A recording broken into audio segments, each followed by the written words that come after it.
ध्यान से सुनिए सब कोई।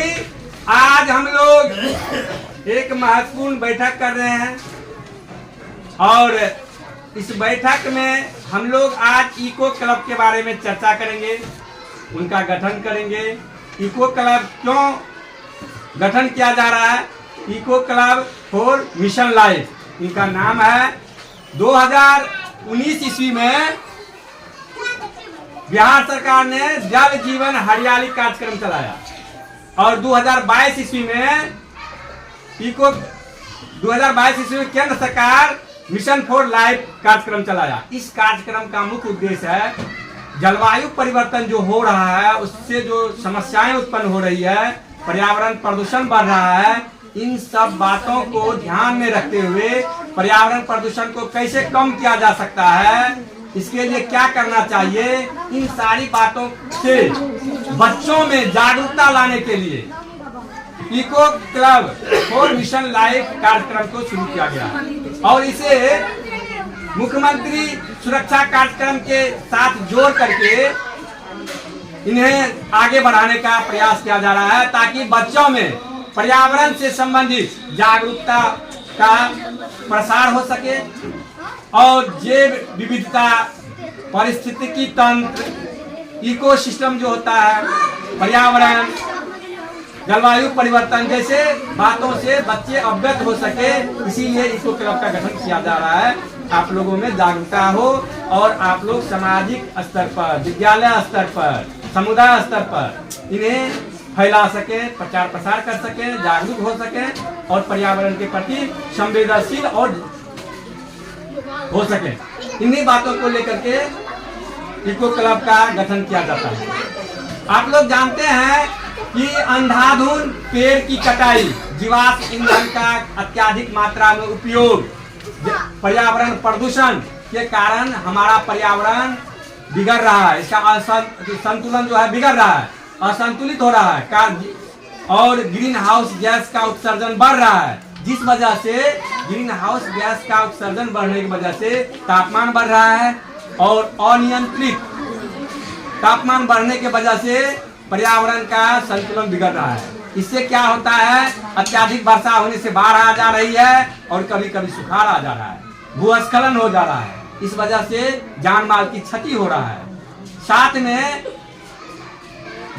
शुद्ध जल, शुद्ध हवा, शुद्ध भोजन मानव को उपलब्ध होने में कठिनाई उत्पन्न हो रही है, खाद्य श्रृंखला प्रभावित हो रहा है, बच्चों में कुपोषण की समस्या बढ़ रही है, सांस संबंधी बीमारियां बढ़ रही है, अस्थमा जैसी बीमारियां बढ़ रही है। इनसे परिचित होकर के पर्यावरण प्रदूषण को रोकने के लिए और अत्यधिक मात्रा में पेड़ लगाएंगे हम लोग, तो इससे जो है पर्यावरण में बहुत सुधार होगा।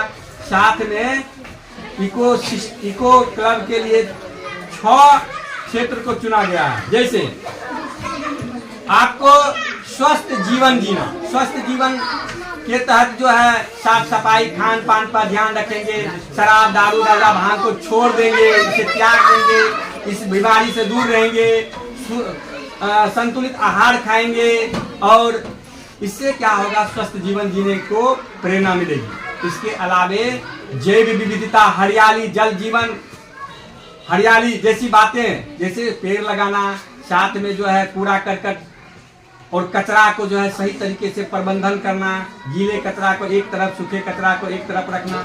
उसके बाद जो है जल संरक्षण के तहत जल शुद्ध जल पीने के लिए हमारे, आप लोग जानते हैं कि पृथ्वी के 71% हिस्सा पर जल है और 29% स्थलमंडल है, लेकिन ये जल जो है जिसे जो है नक्शा पर नीले रंग से दिखाया गया है, ये जल जो है खारा जल के रूप में अधिक है, पीने योग्य नहीं है। पीने योग्य कुल जल का मात्र 0.3% ही जो है पीने के योग्य है और ये भी जो है आपको हिमखंड के रूप में है और भूमिगत जल स्रोत के रूप में है।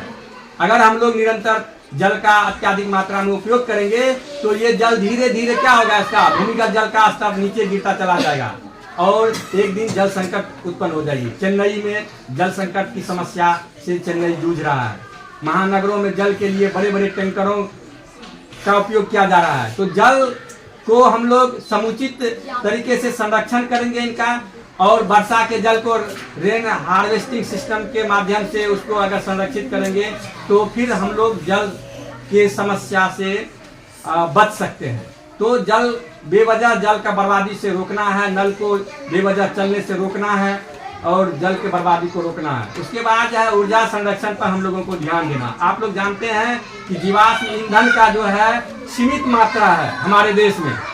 हमारा देश तो यहाँ तक कि 80% जीवाश्म ईंधन का आयात करता है और इस पर बड़ी मात्रा में हमारे देश का अर्थव्यवस्था मतलब मुद्रा खर्च होता है डॉलर, जिससे हमारे देश की अर्थव्यवस्था पर बुरा असर पड़ता है। तो हमें जो है इस ईंधन को संरक्षित करना है, क्योंकि ये एक दिन खत्म हो जाएगा। अगर खत्म हो जाएगा तो आने वाले पीढ़ी को बहुत ज्यादा दिक्कत होगा। इसलिए हमें ऊर्जा जो है इसका संरक्षण करना है। उसके बाद जो है मिशन लाइफ, उसके बाद जो है हम लोग स्वस्थ जीवन जिएंगे, जैव विविधता को बढ़ावा देंगे, ऊर्जा संरक्षण पर ध्यान देंगे, कचरा प्रबंधन पर ध्यान देंगे। इस तरह से हम लोग अगर गतिविधि प्रति मंथ करेंगे तो निश्चित रूप से आप सबों में जागरूकता आएगा और इससे समाज भी जगेगा और देश का भी भला होगा, पर्यावरण प्रदूषण पर नियंत्रण भी होगा और जलवायु परिवर्तन पर सकारात्मक जो ये जलवायु परिवर्तन की वजह से इसका दुष्परिणाम आ रहा है, इसको भी रोकने में सकारात्मक परिणाम सामने आएगा।